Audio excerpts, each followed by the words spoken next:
Avez-vous déjà entendu une question paraître douce, presque innocente, et pourtant, au fond de vous, une voix chuchotait « Attention, quelque chose ne va pas ». Un ton calme, un sourire apaisant. Mais au moment où vous avez répondu, vous avez senti que vous veniez d'entrer dans un jeu dont les règles n'avaient qu'un but, vous faire perdre. Voilà l'art du menteur. Il ne ment pas seulement par ses paroles, il ment aussi par les questions qu'il pose. Et si vous n'êtes pas capable de voir au travers du masque, vous vous retrouverez prisonnier, à douter de vous-même, à vous excuser pour des fautes que vous n'avez jamais commises, jusqu'à ce que votre combat ne soit plus dirigé contre lui, mais contre vous-même. Les Romains l'avaient compris. Sénèque, Épictète, Marc Aurèle, tous nous ont prévenus. Le menteur n'attaque que rarement de face. Il préfère semer des graines de doute, minuscules, invisibles au début, et attendre que ce soit vous qui vous détruisiez vous-même. 2000 ans plus tard, la stratégie n'a pas changé. Elle est seulement devenue plus subtile. Dans cette vidéo, nous allons explorer ensemble les 5 questions les plus dangereuses que posent les menteurs pour manipuler et contrôler. Et surtout, nous verrons comment un esprit stoïcien y répond. Avec calme, avec clarté, avec une force tranquille qu'aucun mensonge ne peut ébranler. Restez jusqu'à la fin. Et si ce message résonne en vous, abonnez-vous. Pas pour moi, mais pour vous-même, pour ne manquer aucune leçon qui pourrait affûter votre esprit et fortifier votre âme. Question 1. Pourquoi es-tu si sensible? À première vue, cela paraît presque une preuve d'attention. Mais en vérité, c'est une arme. Car derrière cette question, il n'y a pas une inquiétude, mais une accusation déguisée. Ce qu'on veut réellement vous dire, c'est « tu es fragile, tu inventes. Le problème, ce n'est pas moi, c'est toi. » Peut-être l'avez-vous vécu. Dans une relation, chaque fois que vous avez pointé du doigt quelque chose qui clochait, on a balayé vos mots d'un rire. « Tu es trop sensible. » Ou au travail, lorsque vous avez questionné une décision douteuse, on vous a rétorqué « Ne dramatise pas, c'est juste du business. » Voilà la stratégie. Vous ôtez votre plus grande défense, votre conscience. On tente de transformer votre sensibilité, ce radar qui perçoit le danger, en une faiblesse honteuse. Sénèque écrivait « Nous souffrons plus dans notre imagination que dans la réalité. » Le manipulateur le sait.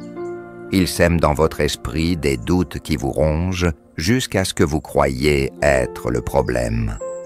Mais la vérité est là. La sensibilité n'est pas une malédiction. Elle est l'alerte qui sonne avant que les murs ne s'effondrent. Pensez à l'analyste financier moqué comme paranoïaque avant de dévoiler une fraude colossale. Pensez à l'épouse accusée d'exagérer avant de découvrir la trahison cachée. Dans ces histoires, la sensibilité n'était pas un défaut, c'était un don. Et que ferait le stoïcien? Marc Aurèle le disait. Si quelqu'un me montre mon erreur, je l'accepte avec joie, car ce que je recherche, ce n'est pas la victoire, mais la vérité. Un être sincère ne vous reprochera jamais votre vigilance.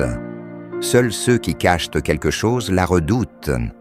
Alors, la prochaine fois que vous entendrez « Pourquoi es-tu si sensible ?» respirez, gardez votre calme et répondez simplement « Je ne suis pas sensible, je suis observateur. Et cela te met-il mal à l'aise ?» En un instant, le masque du menteur commence à se fissurer. Question 2. Tu me fais confiance, n'est-ce pas?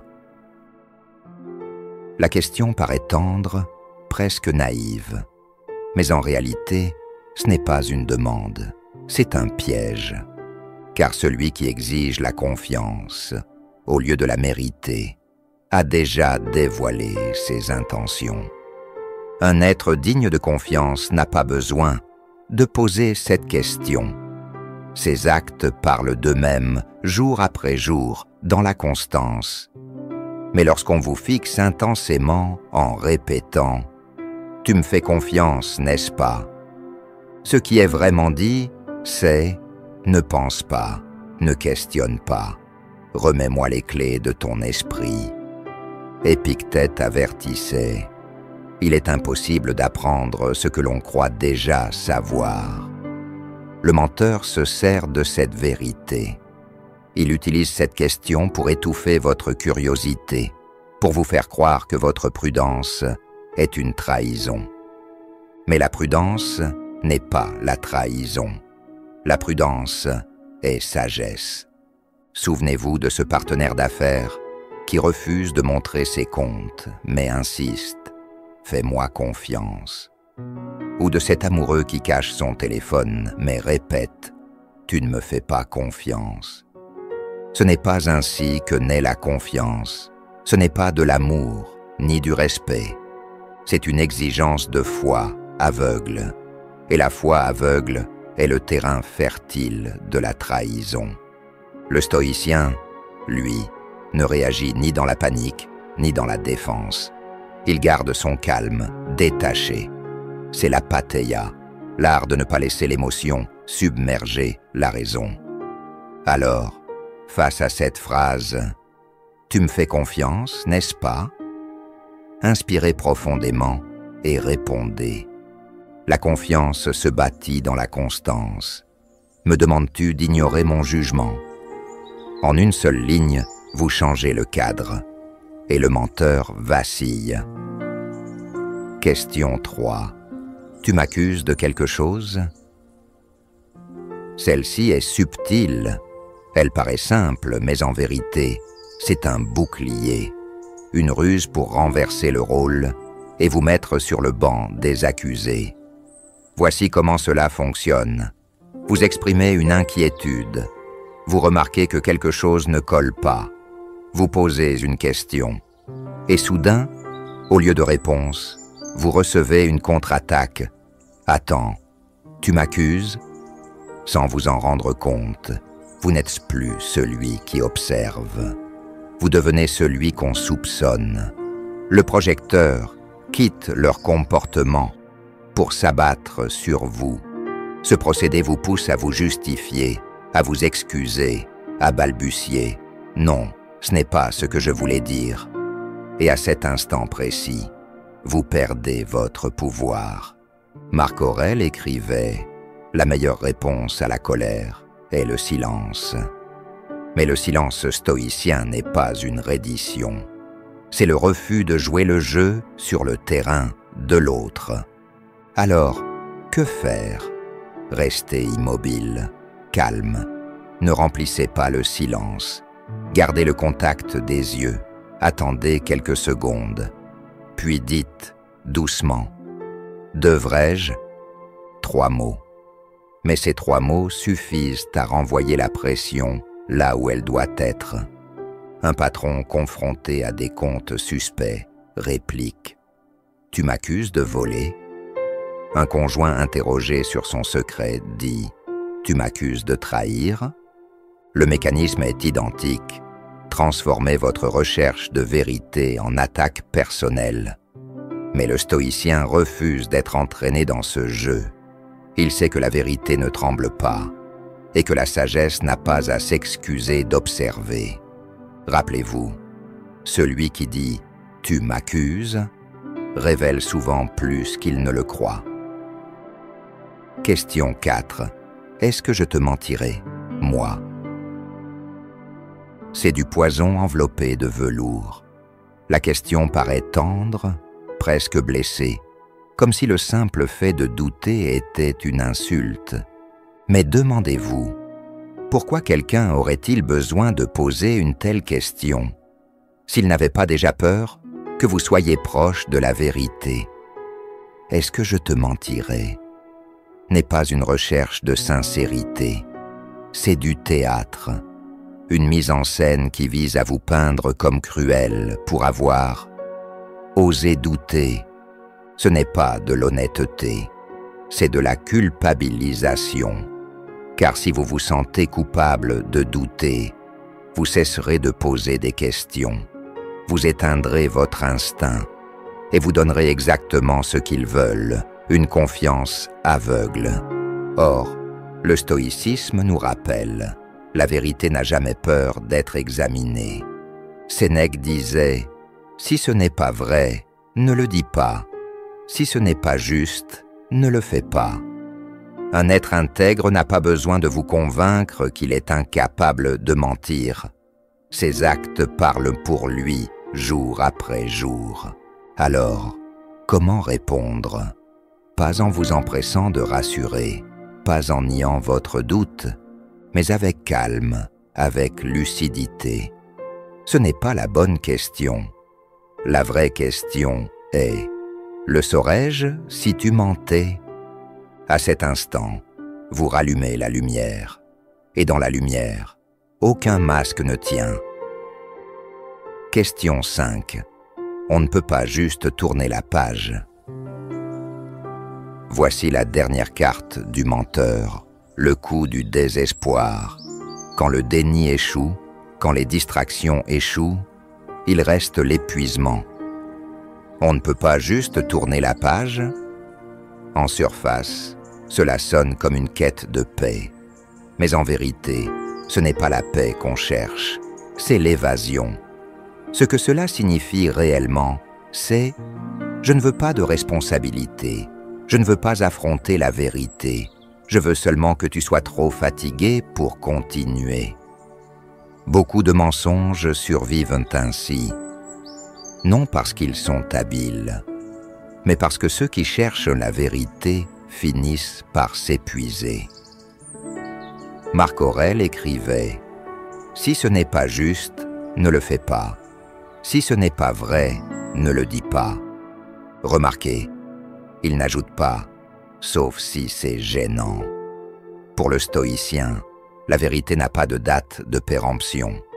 Alors, quand on vous demande « on ne peut pas juste avancer », répondez avec sérénité. J'avancerai quand je comprendrai ce qui s'est passé, pas avant. Cette phrase vous ancre dans la clarté. Elle dit au menteur, « Je ne suis pas pressé, je ne suis pas épuisé, je suis stable. » Et à cet instant, son jeu prend fin. La sagesse stoïcienne face à la manipulation. Les menteurs prospèrent dans l'émotion. Ils n'ont pas besoin de faits. Ils n'ont pas besoin de logique. Ils n'ont besoin que d'une chose, que vous perdiez l'équilibre. Ils vous feront culpabiliser d'avoir posé des questions. Ils vous feront honte de votre sensibilité. Et si cela échoue, ils tenteront de vous épuiser jusqu'à ce que vous renonciez à chercher la vérité. C'est là leur champ de bataille. Non pas la vérité, mais vos émotions. Et c'est précisément ici que le stoïcisme nous offre un bouclier. Épictète nous enseignait « Certaines choses dépendent de nous, d'autres non ». Cette seule distinction est la clé de la liberté. Car lorsque vous savez ce qui vous appartient et ce qui ne vous appartient pas, plus aucun stratagème ne peut vous enchaîner. Alors souvenez-vous, quand on tente de vous culpabiliser, leurs émotions ne sont pas votre fardeau.